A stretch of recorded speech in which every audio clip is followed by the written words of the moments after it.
Kosong ni. Biasalah. Barang-barang dijual apa. Biasa dapatkan lesen. Tak ada jual gula minyak tepung. Ni kedai jahit ke kedai runcit? Dua-dua?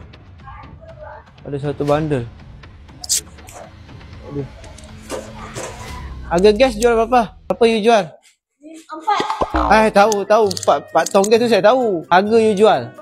60 sen. Timbang you pakai timbang apa? Untuk timbang apa? Bawang kentang lah. Timbang you tahu kan kena ada stamping kan? Ini tengok. Ada 1 tahun lah. Ada. Nanti macam orang mentang-mentang you menang, you orang main itu geng.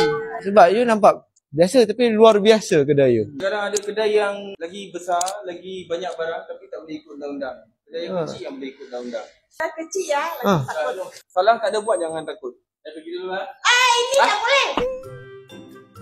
Minyak paket ada lagi. 1 kotak lebih saja. Yelah. 1 minggu datang 2 kotak. Paket berapa? 2,5. Janganlah marah. You makan lemon, you makan menekan. Dia tak marah. Dia memang tinggi. You menang. You kira macam, wah saya menang. Ayo, Tak banyak kedai. Ini satu-satunya kedai yang luar biasa dan istimewa. Betul saya cakap. Satu-satunya dekat cashier ada iron board. So customer beli barang tolong iron sini lah. Kau jangan tanya banyak nanti. Dia sudah bawa geng. Saya dulu belajar Cina tapi separuh je. Ni akak umur nombor 2. Akak masuk jarum, cermin mata pun tak pakai. Apa rahsia hidup? Satu customer Melayu. Dia punya cikgu.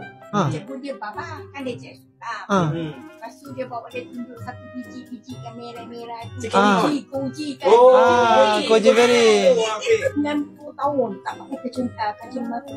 Cikgu makan yang ni. Macam mana cara makan tu? Rebus pun boleh, rendam air pun boleh. Yang diminum air dia. Minum air dia. Dia kecil boleh makan. Boleh makan. Akak dulu sekolah mana? Melayu lah, Datuk Palembang. Patutlah cakap yang macam fluent lah cakap. Cina lah. Sudah Cina tak pandai. Oh, ni kaya cak baik. 我可以讲华语，会讲我会写。 Adik suara nyaring dia ada makan trompet.